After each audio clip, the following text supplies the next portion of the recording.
नमस्कार, वंदे मातरम। मैं बलदेव राजपूत, दुर्ग छत्तीसगढ़ से। आज हम लोग बात करेंगे अनंत स्पर्शी मतलब एसिम्प्टोट्स के सेकेंड टाइप के बारे में।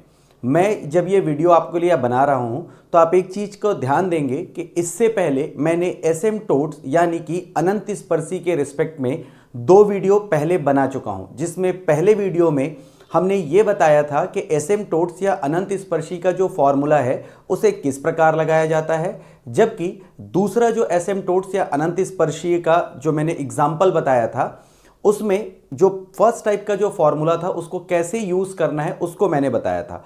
आज मैं जो है इस वीडियो के माध्यम से जो सेकेंड टाइप का जो एसिम्प्टोट्स या अनंत स्पर्शी निकाले जाते हैं उनके बारे में आज मैं बात करूंगा। तो आप सभी से रिक्वेस्ट है कि इससे पहले के जो 2 वीडियो हैं उनको आप देख लें ताकि आपको ये टॉपिक अच्छे से समझ में आ जाए। तो चलिए शुरू करते हैं आज का टॉपिक।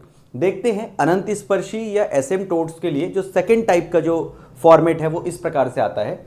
निम्नलिखित वक्र के अनंत स्पर्शी ज्ञात कीजिए, फाइंड द एसिम्प्टोट्स, और यहां पर आपको एक इक्वेशन दे दिया रहेगा। जैसे इस क्वेश्चन में इक्वेशन दिया है y³ + x² y + 2xy² - y + 1 = 0। Simply आपको क्या करना है, क्योंकि अगर आप ये पूरा इक्वेशन देखें तो इस इक्वेशन में x और y हैं, तो आप यहां ले लेंगे फंक्शन फाई ऑफ xy, ये पूरा इक्वेशन एज इट इज लिख देंगे। अब हमको दूसरा चीज ये देखना होता है कि इसमें मैक्सिमम पावर कितनी है। तो आप जहां पे मैं टिक कर रहा हूं वहां पर ध्यान देंगे। यहां पर देखिएगा y³, यहां पर x⁻² और y⁻1 मतलब टोटल पावर 3, यहां पर x⁻1 और y⁻2 मतलब टोटल पावर 3। तो अगर आप देखें तो मैक्सिमम पावर जो है वो 3 है। तो जो मैक्सिमम पावर रहता है उसी को हम लोग स्मॉल n बोलते हैं। तो स्मॉल n = यहां पे आ जाएगा आपका 3। दूसरा हम क्या काम करते हैं कि x = 1 और y = m रखते हैं। कहां रखते हैं? जो मैक्सिमम पावर होता है उस टर्म में। तो यहां पर जो मैक्सिमम पावर है वो है y³ + x² + 2xy² के पास। तो यहां पर 5xy, यहां पर मैं एक गलती कर चुका हूं, आपको बता दूं, यहां पर आएगा 5nxy ये इसके बराबर होगा। आपका जो वैल्यू है वो 5n की जगह पर 3 और xy एज इट इज आएगा। अब मैं ये टर्म को उतार दूंगा। कौन सा टर्म? जो इक्वेशन नंबर 1 में है, y³ x² 2xy²। अब हम क्या करेंगे कि x की जगह पर 1 और y की जगह पर m रखेंगे। तो जहां जहां पर भी y है उसकी जगह पे मैं m रख रहा हूं, और जहां जहां पर भी x है उसकी जगह पे मैं 1 रख रहा हूं। तो मुझे जो इक्वेशन मिलेगा वो मिलेगा, पहले मैं क्यूब वाले को पहले लिख देता हूं m³, देन अपन स्क्वायर वाले टर्म लेते हैं तो 2m², देन अपन नॉर्मल टर्म लेते हैं तो वो आ जाता है आपका +m। इसके बाद अगला काम जो हम करते हैं, 5n1m को हम किसके बराबर लेते हैं? 0 के बराबर। चूंकि यहां n की जगह पर 3 है इसीलिए इक्वेशन हो जाएगा 531m = 0। अब 531m को हम एज इट इज लिखेंगे। अगर आप ध्यान दें तो इस पूरे इक्वेशन में m जो है वो कॉमन निकाला जा सकता है, तो मैंने m को कॉमन निकाल दिया। अंदर जो टर्म बचे वो थे m² + 2m + 1, तो ये m 0 के बराबर चला जाएगा और ये पूरा वैल्यू 0 के बराबर आ जाएगा। तो m = 0 हमको पहला वैल्यू मिल जाएगा। दूसरा वैल्यू है m² + 2m + 1, इसको हम तोड़ के ज्ञात करेंगे कि इसके मान क्या आते हैं। अब देखिएगा पहला वैल्यू हमको मिल चुका है m = 0। अब दूसरे वैल्यू के लिए क्या करना पड़ेगा? 2m को अगर मैं तोड़ूं तो 2 भाग में टूटेगा m + m।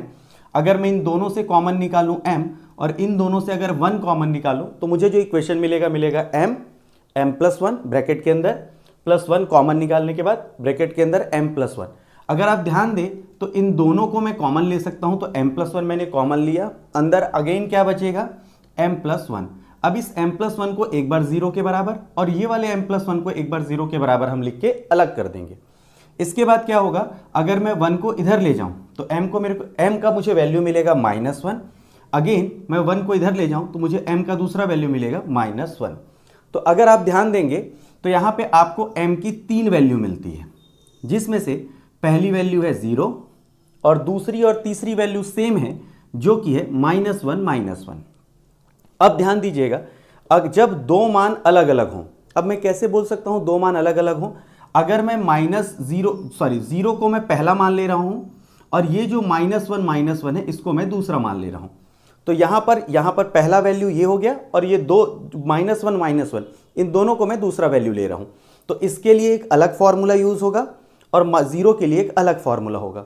तो जब दो मान अलग अलग होते हैं, जैसे 0 और ये -1 का एक पेयर, तो हम कौन सा फॉर्मूला यूज़ करते हैं? C is equal to minus 5n-1 1m upon 5n-1m। अब देखिएगा n की जगह पर हमें जो मैक्सिमम पावर है उसी को हम n बोलते हैं, जो कि 3 है। तो यहाँ पर अगर मैं n की जगह 3 रखूँगा तो 3 - 1, यहाँ n की जगह 3 रखूँगा तो यह आएगा आपका 3। अब देखिएगा आप C का वैल्यू कितना हो जाएगा? -521m upon 53-1m। डैश का सीधा सीधा मतलब होता है कि जो आपको 53 की वैल्यू जो आपने निकाली है उसी को डिफरेंशिएट करना है। तो यहाँ पर अगर हम इसको डिफरेंशिएट कर दें तो हमको वैल्यू क्या मिलेगा?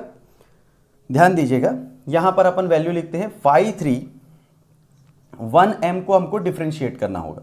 तो अगर मैं इसको डैश करके अगर इसका वैल्यू निकालना चाहूँ तो मुझे वैल्यू मिलेगा, यहाँ से अगर मैं डिफरेंशिएट कर दूँ तो 3m² प्लस 4m प्लस 1, यही मिलेगा। सिंपल सा डिफरेंशिएशन, घात सामने आती है, घात में घटता वाला concept, 3m² plus 4m plus 1। अब अगर मैं आप ध्यान दें तो यहाँ अगर मैं वैल्यू लिखूं तो C का वैल्यू मुझे कितना मिलेगा? C is equal to minus, अब देखिएगा 5 to 1m हम कैसे निकालेंगे? देखिएगा यहाँ पर 2 घात वाला कोई भी टर्म है क्या? देखिएगा यहाँ पर 3 घात वाला टर्म है, यहाँ पर कौन सी घात वाला टर्म है? 1 घात वाला टर्म है। तो यहाँ पर चूंकि 2 घात वाला टर्म है ही नहीं, इसीलिए 5 to xy का वैल्यू कितना आएगा? 0। और आप x की जगह 1 और y की जगह m भी रखेंगे तो भी आपका वैल्यू कितना आएगा? 0, क्योंकि यहाँ पर वो टर्म है ही नहीं। कौन सा टर्म नहीं है? स्क्वायर वाले टर्म है ही नहीं, इसीलिए 5 to xy या 5 to 1m इसका वैल्यू कितना आएगा? 0। तो C की जगह पे अपन क्या लिखेंगे? 5 to 1m की जगह हम लिखेंगे 0 और 53-1m की जगह हम लिखेंगे 3m² प्लस 4m प्लस 1। अगर मैं इसे सॉल्व करूं तो मुझे वैल्यू कितना मिलेगा? 0। अब देखिएगा ये अगर वैल्यू 0 आ जाती है तो हमको क्या निकालना होता है? y बराबर mx प्लस c। अब देखिएगा m की जगह मैं कितना रखूंगा? m की वैल्यू जो पहले ली गई है 0 × x और c की वैल्यू कितनी आई है? 0। तो यहां पर मुझे y का वैल्यू मिलेगा 0, क्योंकि यहां पर m की जगह भी 0 है और c की जगह भी 0 है। तो अगर आप ध्यान दें तो यहाँ पर m का जो एक वैल्यू निकल गया है वो y बराबर 0 निकला है। अब जब दो वैल्यू सेम रहती है तो कौन सा फॉर्मूला लगता है उसके बारे में हम जो अगला जो स्लाइड रहेगा उसमें देखेंगे।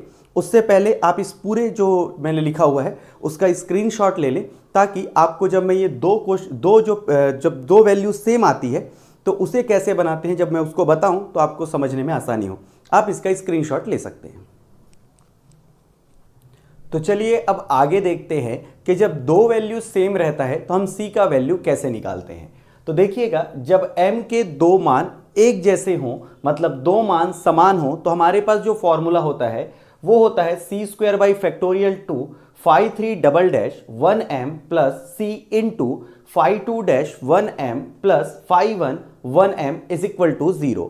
सबसे पहले हम देखते हैं कि 53 हम 1m हम इससे पहले क्या निकाले थे, तो हमारे पास 53 1m का वैल्यू था m³ plus 2m² plus m। इससे पहले मैंने आपको बता चुका हूं कि 53-1m मतलब जब मैं फर्स्ट बार डिफरेंशिएशन करता हूं तो m³ का वैल्यू हो जाता है 3m², यहां पर 2m² का वैल्यू हो जाता है 4m और m का वैल्यू हो जाता है 1। उसी प्रकार जब मैं इसका दोबारा डिफरेंशिएशन या अवकलन करता हूं तो 53-1m का वैल्यू हो जाएगा। अगेन इसका डिफरेंशिएशन करूंगा मैं तो यानी अवकलन करूंगा तो 6m प्लस 4। ठीक है, अब इसके बाद देखते हैं जो हमने दूसरा वैल्यू निकाला था 5 to 1m का, ये वैल्यू भी मैं पहले निकाल चुका हूं, इसका वैल्यू 0 आया था। तो अगर मैं इसका डिफरेंशिएशन भी करूंगा तो 0 का डिफरेंशिएशन 0 ही होता है। और xy का अगर वैल्यू, अगर मेरे पास जो आइडियल इक्वेशन है मेरे पास वो है y³ plus x² plus 2xy² minus y plus 1 is equal to 0। अगर यहां पर मैं देखूं तो ये 3 पावर वाले मेरे पास थे, उसके बाद सेकेंड ऑर्डर वाला या जिसका पावर सेकेंड हो वो नहीं था। उसके बाद यहां पर सीधा सीधा क्या दिया है, ऐसी पावर जो केवल वैल्यू 1 हो, चाहे वो x की हो या y की हो। इस क्वेश्चन में हमको y की वैल्यू सिर्फ क्या दिया है, -y, मतलब जो घात दी गई है वो सिर्फ 1 दी गई है। तो यहां पर 51xy मतलब ऐसा वैल्यू लेना है जिसकी घात 1 हो। तो यहां पर अगर आप देखेंगे तो y की घात ही 1 है, इसीलिए यहां पर लेंगे -1 अब हमारा दूसरा काम होता है phi 1 x की जगह पे 1 और y की जगह पे m रखना। तो y की जगह पे अगर मैं m रख दूं तो वैल्यू हो जाता है -m। अब हम क्या करेंगे कि phi ट्रिपल डैश 1m की जगह ये वाला वैल्यू रखेंगे, मतलब 6m + 4 रखेंगे। phi 2 डैश 1m की जगह पे हम वैल्यू रखेंगे 0 और phi 1 1m की जगह हम वैल्यू रखेंगे -m। अब इन सभी वैल्यूज को रख देंगे, 0 के साथ मल्टीप्लाई हो जाएगा इसलिए टोटल वैल्यू 0। यहां से 2 कॉमन निकाल के मैं काट दूंगा और इसके बाद ये प्लस माइनस माइनस हो जाएगा। इसके बाद हम क्या करेंगे, हमारे पास m की एक वैल्यू है जो कि है -1 तो 1 की m की जगह पे हम रख देंगे -1। तो इस कंडीशन पे हमको वैल्यू मिलेगा c², जहां जहां पर भी m है उसकी जगह मैं -1 लिख दूंगा, जिसको सॉल्व करने के बाद अगर आप देखें तो c² -3 + 2 + 1 सॉल्व करूंगा तो c की 2 वैल्यू आएगी +-1। इसका मतलब है c की एक वैल्यू होगी +1, दूसरी वैल्यू होगी -1। तो अगर हम देखें तो जब m का वैल्यू -1 और c का वैल्यू क्या हो +1, यहां पर 2 रहेगा, m की वैल्यू तो कांस्टेंट रहेगी लेकिन c की वैल्यू 2 बार अलग अलग लेंगे। तो पहले केस में लिए m बराबर -1 और c बराबर +1। तो हमारा जो फॉर्मूला होता है एसिम्प्टोट्स या अनंत स्पर्शी ज्ञात करने का, वो होता है y बराबर mx + c। तो मैं m की जगह पे -1 और c की जगह पे +1 लूंगा, तो मेरा इक्वेशन हो जाएगा y बराबर -x + 1। अगर मैं -x को इधर ले आऊं तो x + y = 1। ठीक इसी प्रकार m की वैल्यू जब -1 हो और c की वैल्यू -1 हो, m की वैल्यू हमको सेम ही लेनी है, c की वैल्यू एक बार +1 और एक बार हमको -1 लेना है। तो जैसे ही हम -1 लेंगे तो m की जगह पे -1 और c की जगह पे क्या लेना पड़ेगा -1। तो जो फाइनल आंसर मिलेगा होगा -x -1, माइनस को इधर ट्रांसफर कर दूंगा तो x + y = -1।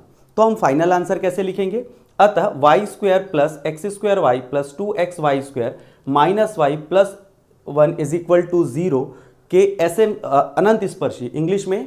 हेंस ये पूरा इक्वेशन एसिम्प्टोट्स आर y = 0 जो हमने पहले निकाला था, उसके बाद हमने दूसरा वैल्यू निकाला x + y = 1, फिर तीसरा वैल्यू x + y = -1। तो ये जो क्वेश्चन है इसमें भी 3 अनंत स्पर्शी मिले। ये क्वेश्चन पिछले क्वेश्चन से भिन्न इसलिए है क्योंकि पहले क्वेश्चन में तीनों मान अलग अलग थे, इस क्वेश्चन में एक मान अलग था और 2 मान एक जैसे थे। ये पहले प्रारूप और दूसरे प्रारूप में अंतर है। मैं ये उम्मीद करता हूं कि ये जो पूरा कॉन्सेप्ट है सेकेंड टाइप का, उसको मैं आपको समझा पाया हूँगा। अगर आपको इससे बीएससी में जो भी अगर मैथ्स में डाउट होगा किसी भी पैटर्न में, तो आप नीचे कमेंट कर सकते हैं। अगर मेरे पास समय रहा या मुझे जब भी समय मिलेगा तो मैं उन वीडियोस को आपके लिए बना दूंगा। मैं उम्मीद करता हूं कि आज का यह वीडियो आपको इन्फॉर्मेटिव लगा हो। तो मिलते हैं अगले वीडियो में, तब तक के लिए जय हिंद, वंदे मातरम।